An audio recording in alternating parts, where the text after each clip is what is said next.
I never thought I'd be the kind of woman who'd have an affair, and especially not with my husband's father. I was 34, married for 8 years, and feeling more alone than ever.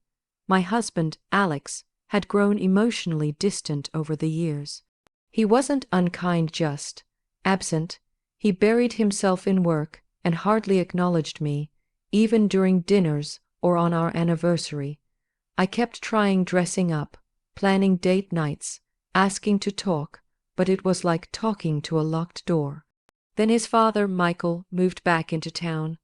Widowed and semi-retired, he was around more, often joining us for dinners or helping with home repairs. He was attentive, a great listener, and surprisingly empathetic.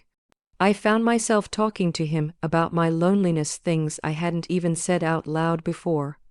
It started with just conversation, but those conversations ran deep. One rainy evening, Alex was away on a work trip.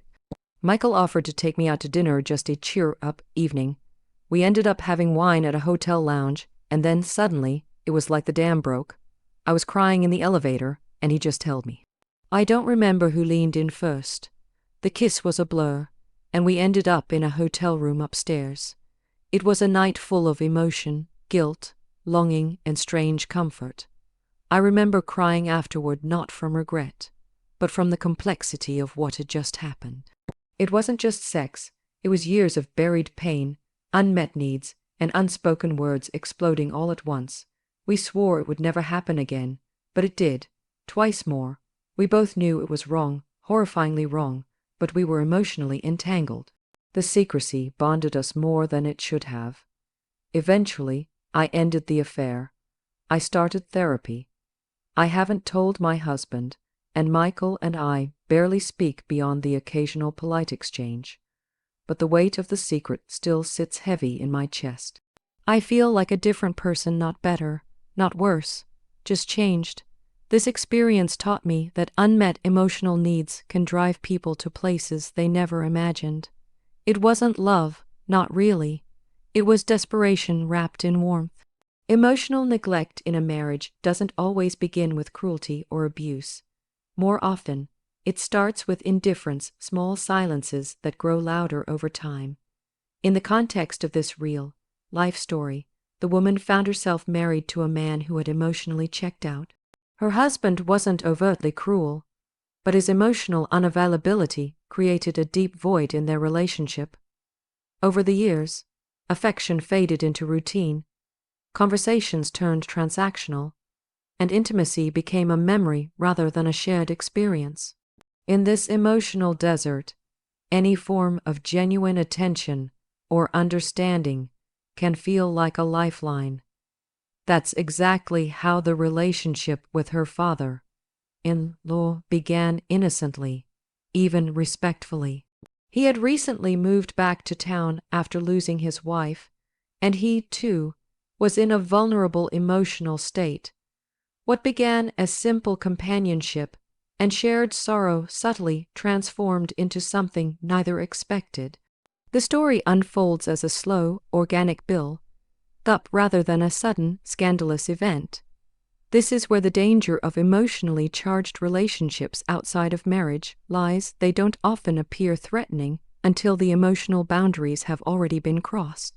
The father-in-law, a man who had experienced love and loss, knew how to listen and be present in ways her husband no longer did.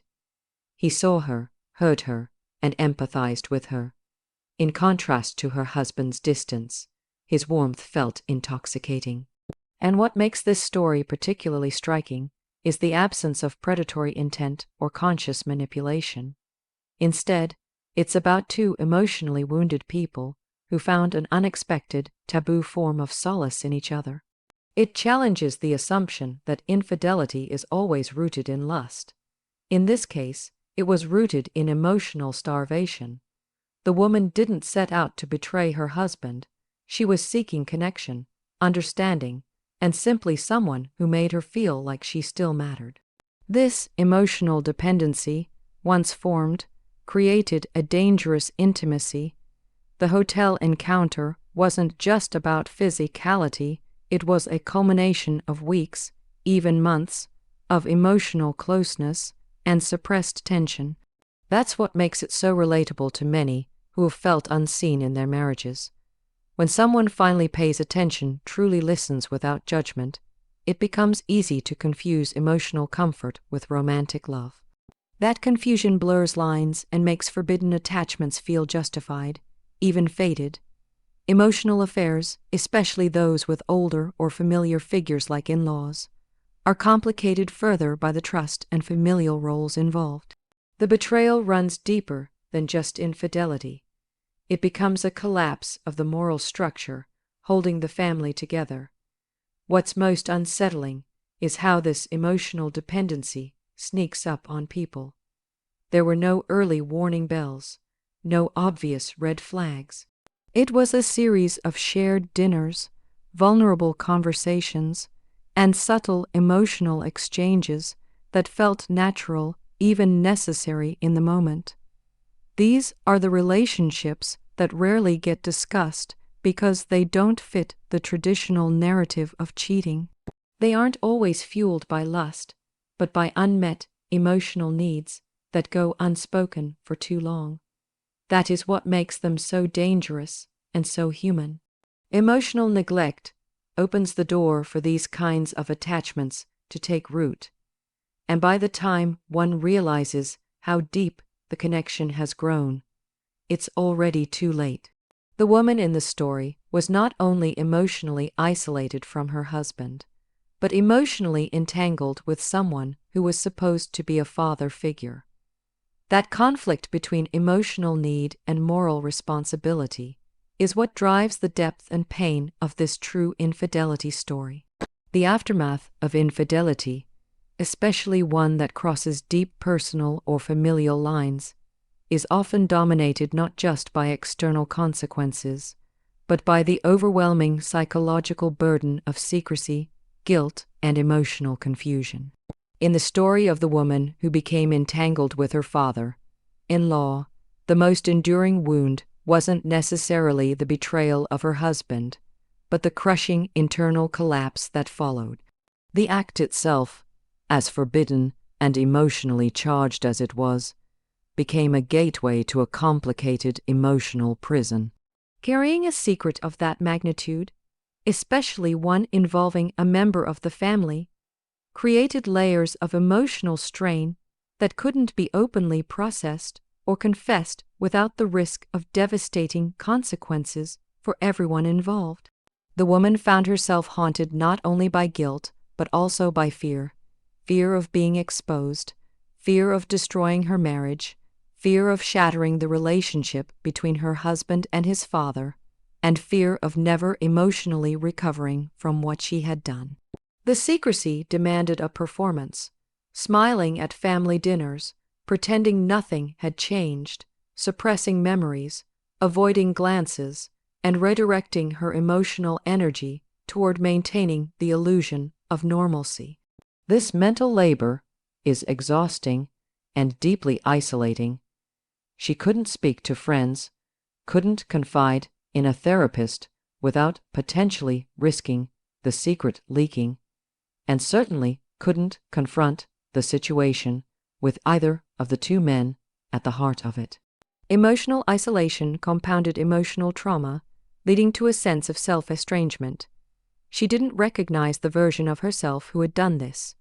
She wasn't a monster, but she had done something monstrous, something that flew in the face of every value she believed she stood for. The guilt wasn't just about betrayal, it was about identity.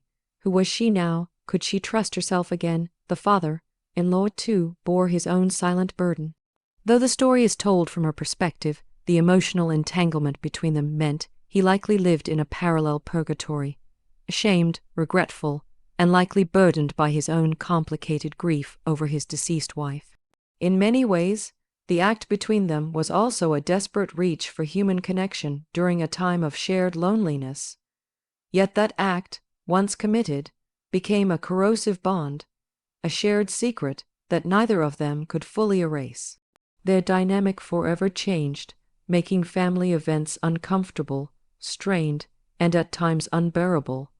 The guilt became a silent third party at every gathering, lingering just beneath the surface. What makes this kind of infidelity so uniquely punishing is that it cannot be cleanly severed from one's life.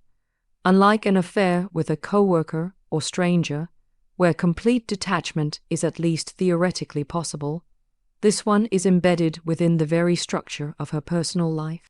Holidays, birthdays, casual conversations all became minefields. This constant reminder of what had happened, combined with the necessity of pretending it hadn't, created chronic emotional stress.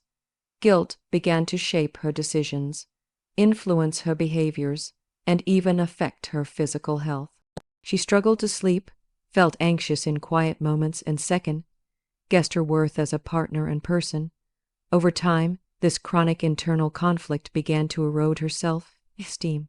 The weight of unspoken truths and unresolved emotional chaos led her to therapy, not to confess, but to find a space where she could unpack the torment safely. Therapy helped her understand that while her actions were deeply flawed, they didn't emerge from a vacuum. They were the result of emotional neglect, unprocessed grief, and a series of choices that reflected her pain rather than her principles. But that understanding did not erase the guilt, it only clarified it. Living with that kind of secret becomes a lifelong sentence for many, and in relationships like hers, the consequences are often not immediate explosions, but slow emotional decays, familial bonds weakening under the weight of lies, intimacy becoming hollow, and personal identity fractured under the strain of what was done and what must never be revealed.